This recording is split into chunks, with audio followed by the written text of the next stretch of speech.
Okay, so today, what I have planned is to go over both a HUD, and so we'll look at a HUD statement to give you an idea of not only how it works, but also where typical mistakes may be, which will cost you money.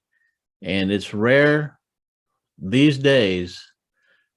Actually, it goes back for many years, but it's rare to find a HUD without a mistake on it. And usually magically it's always costing you money, not the other way around. I don't know why that works that way, but every mistake I've seen, it's always against me.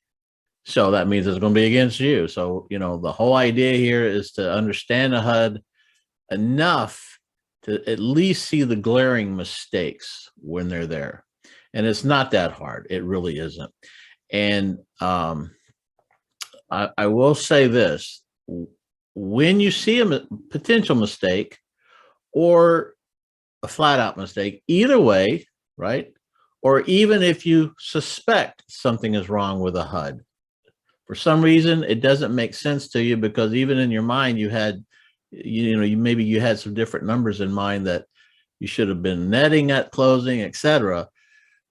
All you have to do is pick up the phone and call the title company and ask them, tell them what you think and let them go back in and figure it out. Now, if it's an area that that you funnel into and say, hey, I think this area is off, they can go in there and check it, recheck it. And so oftentimes they'll find the mistake, correct it, and send you the HUD back again. Okay, so and the same rules that I just covered will also apply to the title commitment as well. All right, so let's go ahead and jump in this format. So they've got the seller on this side, and this is your debits and credits, right? So and for the buyers on this side. And so everything comes down here, everything gets totaled out, and boom, you end up with the totals of the transaction. Okay, and just so you know, you have to look at two lines down here, and this tells you the whole story. All right, so due from the buyer, they're going to come in and pay $80,486. That's a check they have to bring to closing. And down here it says due to seller, okay, 45,945. I'm sorry, due to seller 45,945, and I believe that. So this is the money that's available that goes back to the seller. And my fee, as the guy in between doing the assignment, my fee is up here, assignment fee. And they're going to detail when you do a double like that, and probably again, it just depends on the title company, but here they've broken out and they've listed, all of the fees that I have to pay out of my portion. Okay, so they've taken out $500 escrow fee, and if we'll go up here, we'll see settlement fee to Momentum Title $1,000. So when you see escrow or settlement fee, it means the same thing. This is really the profit that a title company makes, and in this case, they divided it. They used to divide it between the parties, but now they're just showing. In this case, I told them that I would, pay for all of the settlement fees. Okay, so it's going to the buyer side. But even though I told my buyer I'm paying for it, the buyer's not going to pay for it. Okay, because I said I would pay for all the closing costs on there. So for that reason, they're going to come back in and they're going to ding me for the closing fees. So all, basically the $1,000 here.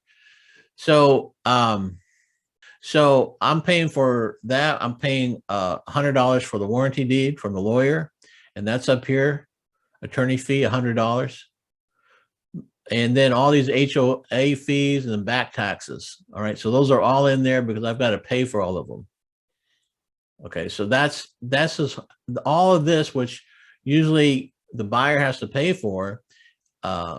I'm having to pay for it in that case. So it all gets sucked away inside the transaction. And then that leaves me with $22,816 in profit. Okay, so that's where the profit comes from on an assignment. You'll see that here. So you want to make sure that number's right. And the way you start looking at this is you say, okay, I've got a deal with my seller, and I told them, and in this case, it was easy to compute because I told them a solid number that they're going to buy this property from me. And so the 80,846.80 was the number I gave them. So in this case, so I told them, you can buy this from me. I'm paying all closing costs. You're paying $80,000 for it. But when I got it, it was 80,486. So there was a mistake on here, because I'm saying, okay, due from buyer, that means they got to bring a check in for the 80,000 I told them they would bring in. But here the HUD is saying they need to bring more. So I knew that was wrong.